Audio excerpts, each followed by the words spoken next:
it was fine. So, well, then you have to go and fight with those guys there. Okay. All right, so we continue our study on iterative solver. So last time we talked about Jacobi iteration, right? Do we still remember Jacobi iteration? I will give you an example today. That's what we start with.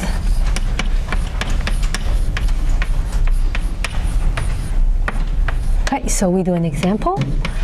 That will be the example we'll be using over and over in the other method as well as a comparison, so we can see which one works better. Okay, so let me write this out, my system.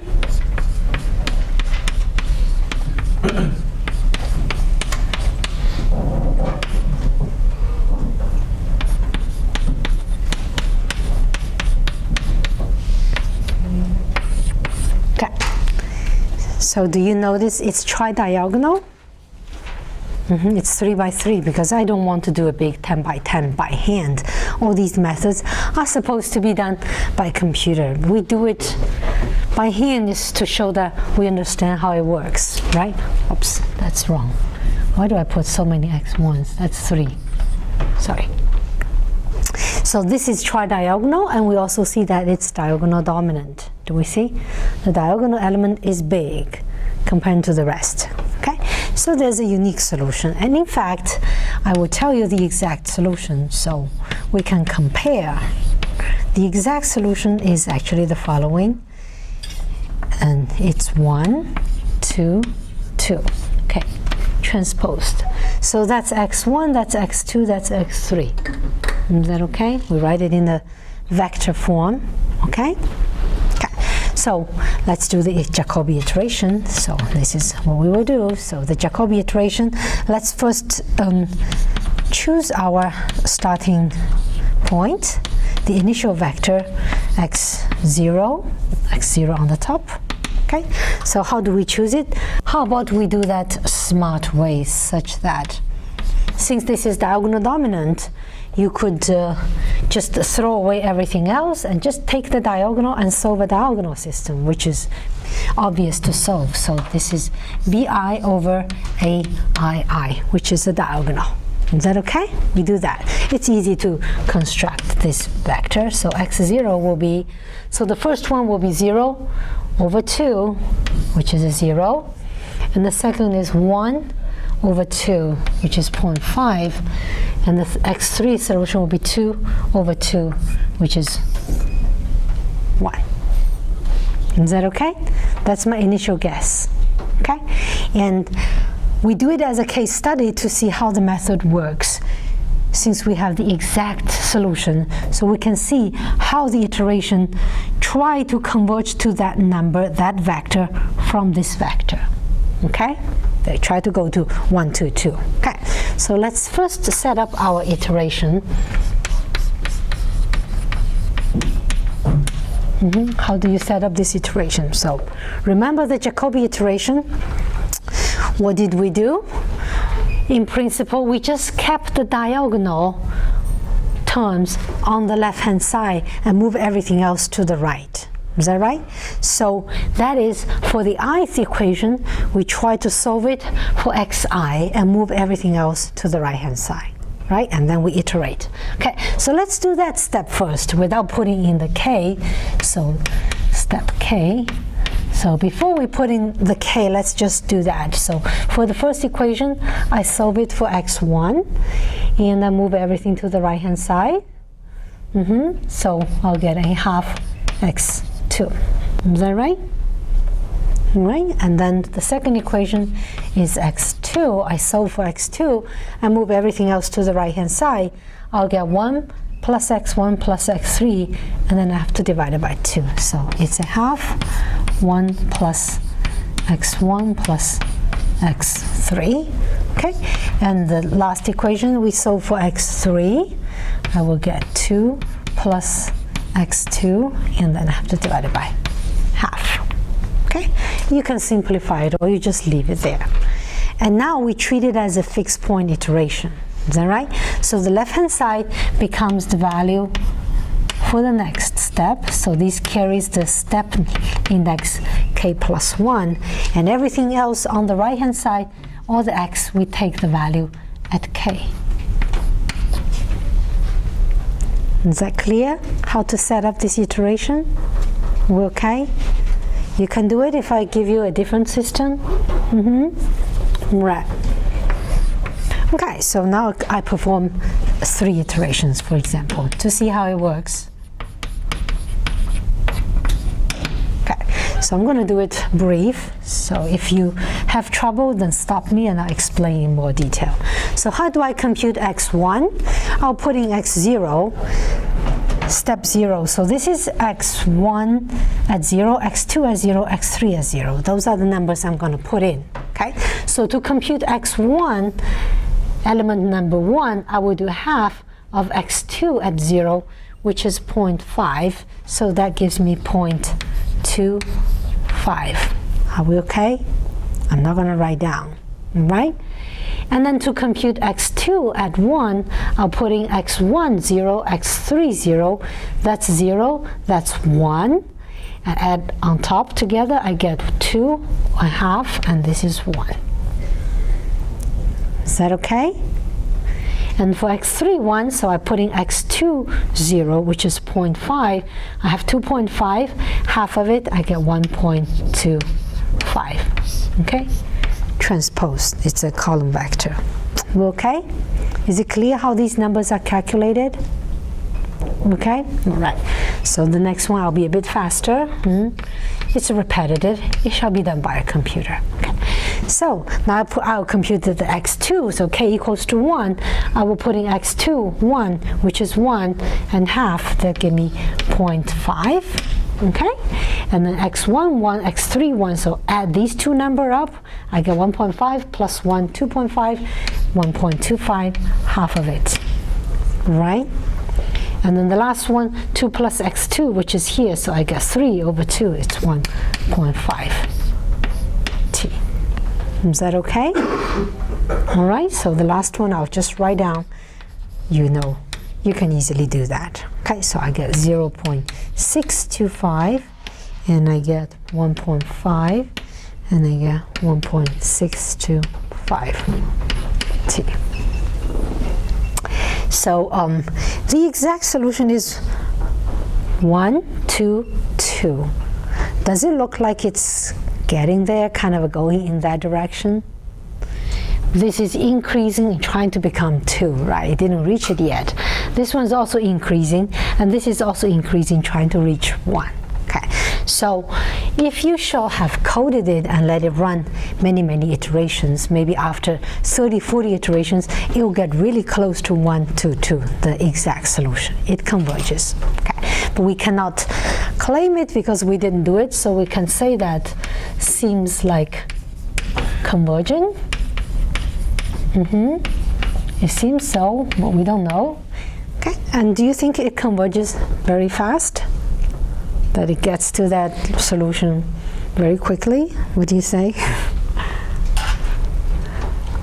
After 3 iterations, it didn't make that much progress, did it? Right? It's getting closer. So we can say, okay, after Newton's method, we say we are not impressed by you, so I think you're very slow. It is slow. All right. Is that clear? Any questions? Okay. Okay. So rather slow. So let's see how we can improve based on Jacobi. So here's the next method. It's called Gauss-Seidel iteration. Okay. So let's revisit the Jacobi method and see how we could improve based on the same idea and then throw in a little variation. So xi, k plus 1, I'm going to write this out. We had this before. aii bi minus summation j from 1 to n. J does not equal to I at ij x j. Okay, so that's the Jacobi iteration that we talked about last time. Okay, so I'm gonna rewrite this summation here because this sums from 1 to n and it skips the term I. I'm gonna break this summation into two sums. One is for the index less than I, and the other is for the index bigger than I. Okay, so I'm gonna rewrite it. J from 1 to I minus 1, and j from I plus 1 to n. Okay, and let's look at what the method does. So now I'm considering I do it in a sequential way. That is, my I index runs from 1, 2, 3 in the increasing order. Okay, I go through down like that. And then for a certain I, let's say I equals to 5, you are there and you're doing your Jacobi iteration. So you have already computed I equals to 1, 2, 3, 4. Is that right? So the value of xi, where I equals to 1, 2, 3, 4 at level k plus 1 is already computed when you get into the computation of x5. Do you see that? So that means for this summation here, all these x here with the j index less than I already know the value of them at level k plus 1. Provided I'm hopeful, I think this converges, then the value at k plus 1 shall be a better value at k. You agree? And we already have that. Why don't we use it right away? So the observation is the following. This part here is already computed. We already have it. Okay, so let's use it. So the Gauss-Seidel is the same as Jacobi, except now this k here is being changed into k plus 1. So I'll use immediately the new result, which is better, so I should converge faster. Okay, that's the thinking behind it. Does it make sense? Do we think so? No? Okay, so let me give you the Gauss-Seidel iteration. G-A-U-S, I cannot spell.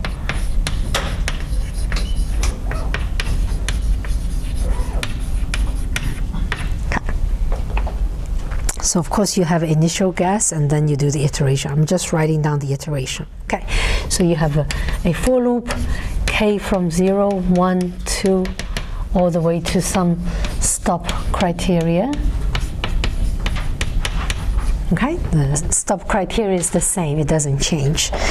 Okay, and then inside here we go through each equation. So I is 1, 2, all the way to n. Now this is a sequential method. We go through it in the sequential way. So xi, k plus 1. Okay, so I'll just copy this down again, put that k into k plus 1. Okay, so let me do that.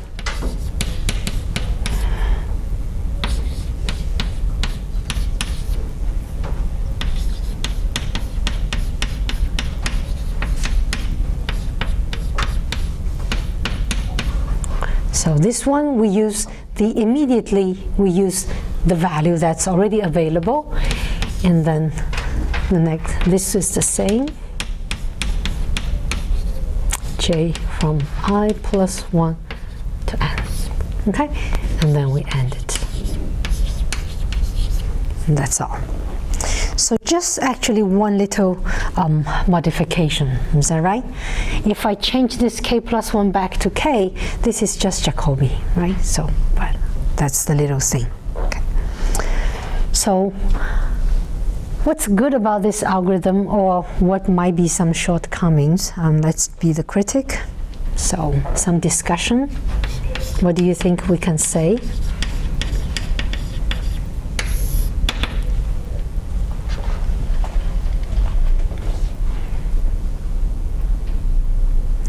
So we are using the most recently computed value, and hopefully a better value in the right-hand side for our iteration, so you would hope that it would converge somewhat faster, right? So we were hoping for somewhat faster convergence, which we'll talk about later. We'll do some convergence analysis. So hopefully it converges faster, and also what is also good about this algorithm will be, so I talked about for Jacobi iteration, at every iteration step you need to create two vectors, and you need to keep them there, one for xk, one for xk plus 1, because you need them, right? So here, do you think I could improve on that memory storage? Once I computed I equals to 1 and I get the value x1 at k plus 1, then the value x1 at k is not needed anymore later on. Is that right? You're going to use the new value. So what you could do will be, you could simply override it and change the value at xk1. So you just need one vector. You keep overriding as you compute. Do we see it? Right? So one vector at iteration, just to store, so you can use it to store both xk and xk plus 1. You just keep overriding. You compute the new value, you just put it in. Okay? Okay. And then in advantages, well, it's an advantages because computer developed. Now we do a lot of parallel computing, and this is a completely sequential method, and there's no way you can do parallel computing. It's not very suitable. So since this is sequential, then it's not good for parallel.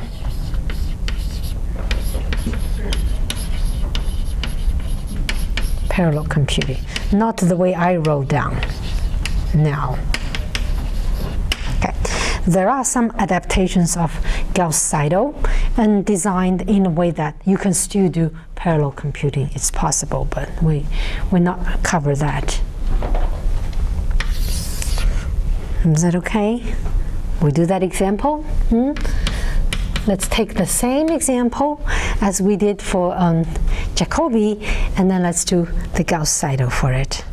Is that okay? So what I'm going to do is I'm going to copy the Jacobi iteration over here and see what we have to modify based on it. Okay, so we'll use Gauss-Seidel for the same problem, and we'll try to write out the iteration. Okay, so let me copy the Jacobi iteration down here. So x1 k plus 1 equals to, and half x2 k, x2 k plus 1 equals to half 1 plus x1 k, x3 k, x3 k plus 1 is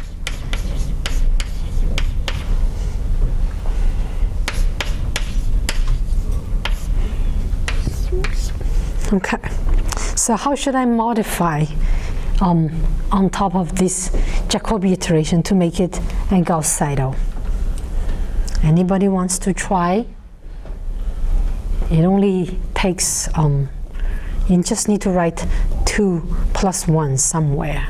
Anyone wants to try? You want to try? Come on, just say it. I'll be your puppet? Okay. Sure, I don't care. Okay, what do I do? The second line for x2 k plus 1, you would put a plus 1 after the x1. Here. Why? For the k. Because it's just computed. I use the new value. Okay, good. And then? Third line, you would put the same thing after the x2. Because? Because it's less than. It's just computed. Yeah, okay. It's less than 3. Yeah. Is it clear to everyone? That's all you need to do. Is that okay? Let's see how it works. With the same initial guess that we have there, let's perform 2 iterations and see what happens. Okay, keep in your mind your goal, or you hope they converge to 1, 2, 2. Okay, so if we do 1 iteration, x1, what would that equal to? Well, x1 doesn't change because x2 you use the initial x2, so you get 0.25. And then for x2, this x1 you will use the newly computed one, right? You put that one in, 0.25, and that is 1. Is it 1? Yeah. So 1 plus 1 plus 1, it's 3 over 2. No, that's not right. 0.25. So 2.25 over 2, that's 1.125. Okay? And then the third one, I will do 2 plus x2. You just computed here. So it's 3.125 divided by 2. That will be 1.5625 transpose. That's the first iteration. Okay, that I can still do mentally. The next one gets a bit, the decimals gets longer.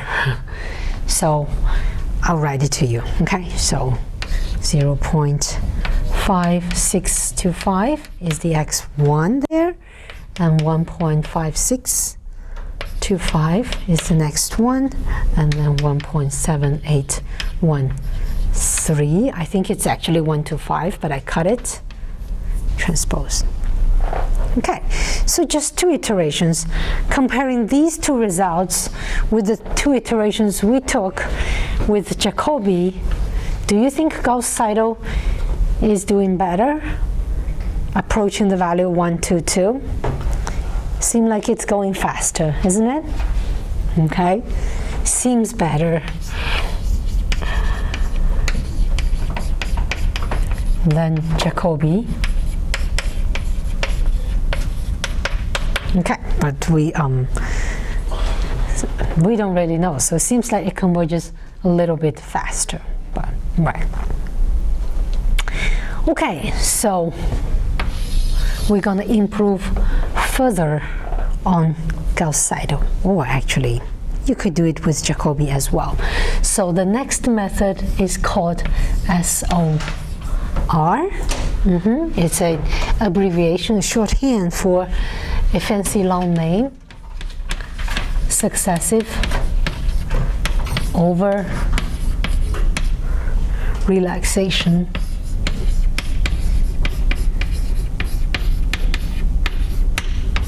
Okay, that's what SOR stands for. Anyone have heard of it?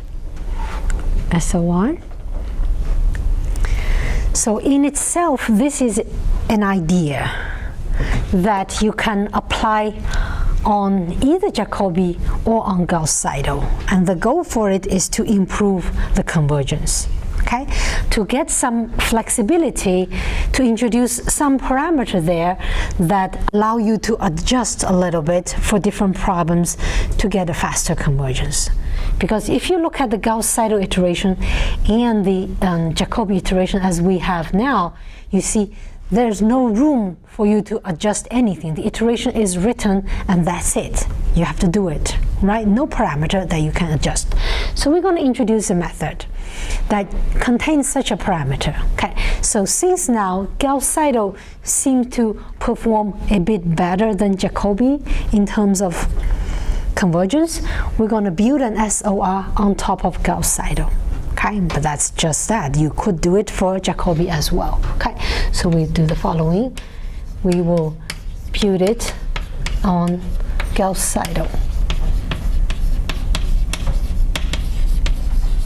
Okay, so there is a parameter that's being introduced here. So let me write out the method for you and then we'll look at it. So the iteration now takes the following form. K plus 1 now equals to a linear combination of the following. I take the x value at k. This is I, sorry, we're not using j here. Yeah, on my note I have a typo, made me write j. So there is a parameter w that I introduce, and then I do the w. What I copy here is the Gauss-Seidel. I could just say Gauss-Seidel, but okay, let me write it down.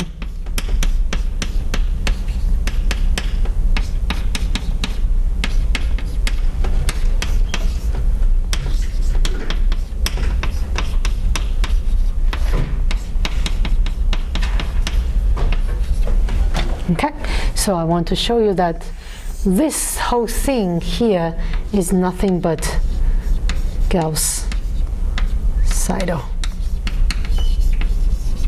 Okay, so what I did was I took the Gauss-Seidel iteration here and multiplied by some parameter, and then I took the x at the previous step, multiplied by some other parameter, and then I add them up. Okay, so the parameter, this guy plus this guy, these two parameters, they add up to be 1. Okay, so it's some kind of a weighted average. Is that right? If this omega here is less than 1 and positive. Okay, it's some kind of a weighted norm. Okay, so let's give a name for this omega here. Omega here is called a relaxation parameters for this algorithm. So usually the legal choice, not really the legal choice, people can show that the good choice that makes sure this converges is the following. Your omega should lie strictly between 0 and 2. Those are the good choice. And we see that some simple observation shows if I choose my omega to be 1, what do I get?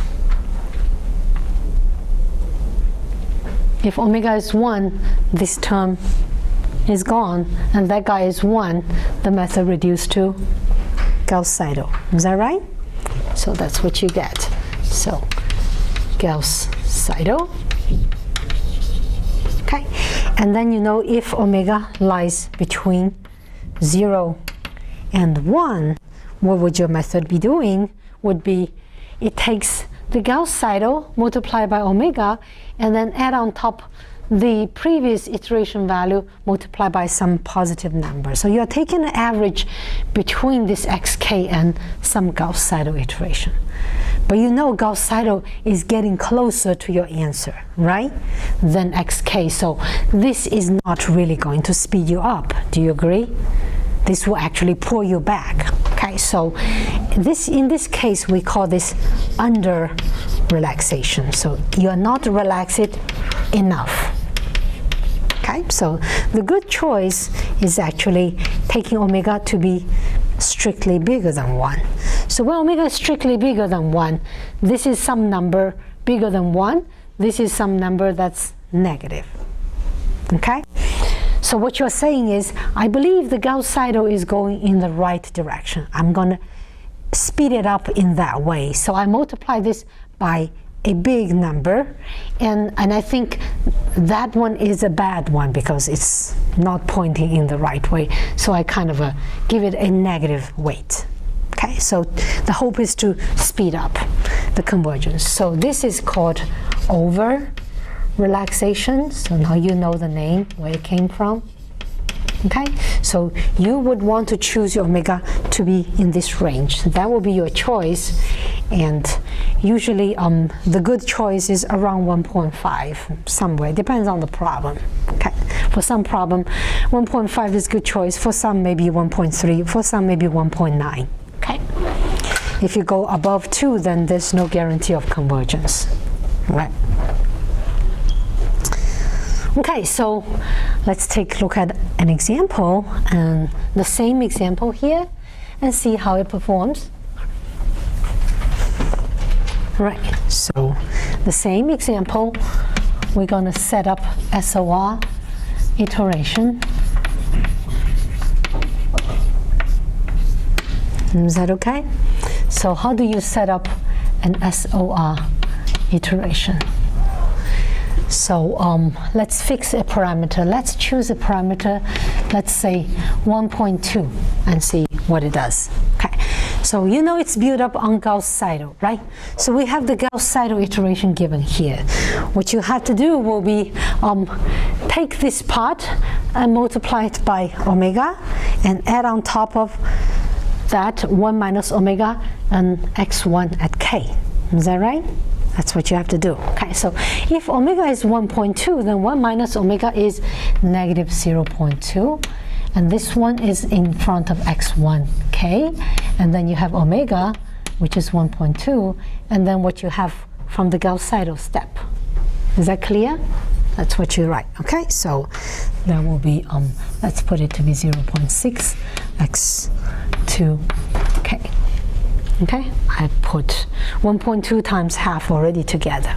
Okay, so x2k plus 1 will be negative 0.2 times x2k plus 1.2 times the right-hand side of Gauss-Seidel. So this gives me 0.6 of whatever's in the bracket. 1 plus x1, k plus 1, x3k. Is that okay? If you don't understand, ask, I'll explain again. So x3, this is 1 minus omega, negative 0.2 times x3k plus omega times the Gauss-Seidel. So there's a half, so I get 0.6. I have 2 plus x2k plus 1. That will be your iteration with this choice of omega. So you can try a different omega and see what difference it makes, right? Is that okay? Let's do 2 iterations and see how it performs. Or let me give you the value I get after 2 iterations. I mean, it's not such a bad computation to do, is it? Plug in x0 and work out x1. Okay, so x1, it gives me the following: 0.3, 1.28, 1.708 transposed. And if I do one more, I get 0.708, 1.829, 1.944 transposed. So keep in your mind, what is the goal that you hope it would converge to is 1, 2, and 2. So comparing this to the Gauss-Seidel, which was better than the Jacobi, what do you think? After 2 iterations, it's getting much closer than what the Gauss-Seidel did, isn't it? Especially the last element, it's already 1.94. It's very close to 2. Okay, so seems to be work better. Do we agree? Converges a bit better. All right. Okay. What do you think comes next? Some analysis. Why one method works better than the other? What makes a difference? What's causing different convergence speed? So we need to understand how it works. Okay, so this is 7.5 in my lecture notes. So before we get into that, to be able to do analysis, I want to do one thing first. That is, I want to rewrite all these methods, and in the end I want to discover that they actually all fit into a same form. Okay, then I need to do analysis just for one form. It's like one shot to kill 3 birds, right? But I need to line those 3 birds up so I can kill them all. Okay, so I will rewrite. I will be writing all methods into a same form. Okay, so I will have to go into a matrix and vector form. Okay, cannot deal with all these indices. Okay, so what is our goal? Our goal is want to solve ax equals to b. Is that right? And then we have noticed that all these methods, in the end, they are some kind of a fixed point iteration, isn't it? So all these methods, okay, so we want to view all these methods as fixed point iteration. Okay, fixed point iteration has the following form, that is xk plus 1 equals to some matrix times xk plus some vector. Okay, let me put a vector on this little y to show that's a vector. Is that clear? So for different methods, you might take a different matrix and different vector, but it all fall into this form. It's the fixed point iteration. Okay? So before we do that, we need to prepare a little bit. So I'm going to do some splitting of the matrix. Okay. I'm going to split up my matrix A. So maybe you have heard of other things you do to matrix, like factorization, LU factorization or QR factorization. Those are very complicated factorizations of the matrix A. We are not doing anything of that kind. This is a straightforward splitting. Okay, so let me explain to you. So I will write now A equals to a sum of three matrices, L, D, and U. Okay, it's a sum. It's not a multiplication. So let's say this is my A matrix, and I notice that I can cut it into three pieces. It has the diagonal element, and it has a part that's below the diagonal, and it has a part that's above the diagonal, right? So my L matrix will be constructed as follows. I will take whatever is a matrix that's below the diagonal line. I take them, and then I fill the rest with 0, and that's the L matrix. Is that clear? And the D matrix, I will just take the diagonal elements in my A, and then I put it here on the diagonal, and then everywhere else I just fill them with 0. Is that okay?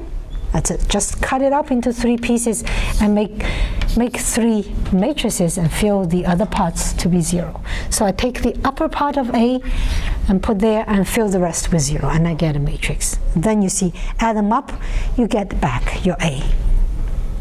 Is that clear? Okay, so because that's relevant with our method, this splitting.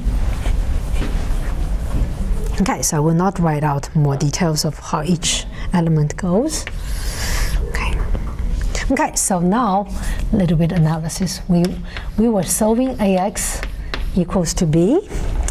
I'm gonna plug in my A, split it, so it's L plus D plus U of X equals to B. Is that right? And let me distribute. I can write it as LX dx ux equals to B. Right? It's the same thing. I didn't change, I just rewrite it. Okay. So let's take a look at what is the Jacobi iteration doing.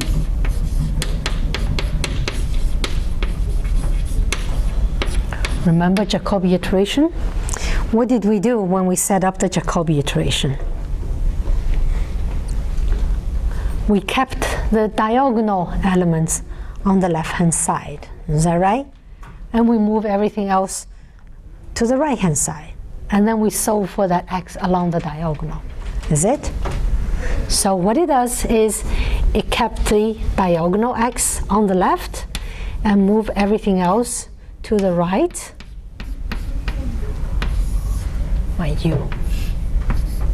And then set up a fixed point iteration. So these are xk's, and compute that, you get xk plus 1.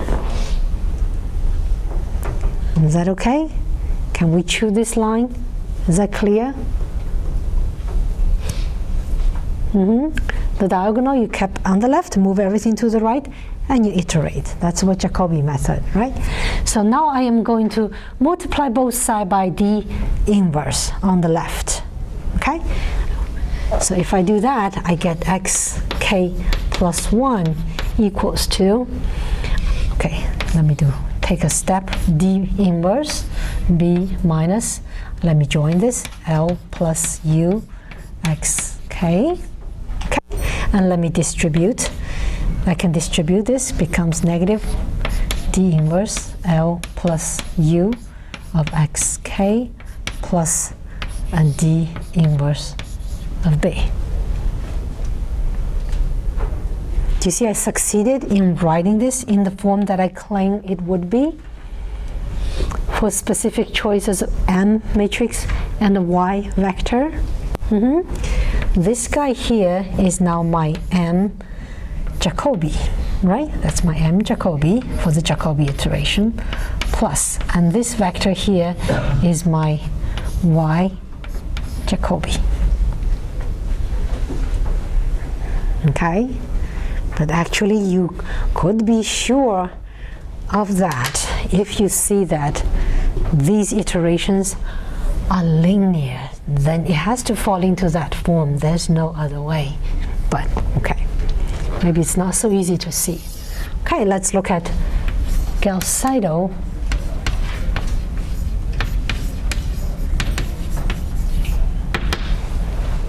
How can we rewrite Gauss-Seidel using this splitting we have just done? So what does Gauss-Seidel differ from Jacobi iteration? So the Jacobi iteration is written like this. How is the Gauss-Seidel different from what I have written here? The L term is L times xk plus 1. Yeah. These values are already computed if you do it in a sequential way, so it will be k plus 1. You're using the new value. Is that right? That's the only difference. This becomes k plus 1. So I will move that to the left because I keep all my xk plus 1 to the left. Okay, so it's d xk plus 1. I move the L term back, L xk plus 1, and then I have b minus u x k. Is that okay? Because I want to still write it into the form that I claim it would be. Okay, so let's combine these two terms. This becomes d plus L xk plus 1, right? And then this becomes b minus u x k. So I'm going to multiply both sides by the inverse of d plus L, okay, which is a matrix, right? So this gives me xk plus 1 equals to d plus L inverse times b minus u x. Okay. Do you see I'm almost there? Give me 1 second, we're there. So I'll distribute this into both, and I'll write this first. I get negative d plus L inverse times u x k. Okay? And then I have this matrix inverse on b, so d plus L inverse on B. Now this is a matrix, right? Matrix inverse times matrix. And this here is a vector because matrix inverse is matrix times a vector is a vector. So this one becomes my matrix N here, but that's a different one because this is for Gauss-Seidel. So I write it M of GS, okay? xk plus, and this is the y vector, but for GS. So let me specify. This is one here, and this one's for that one.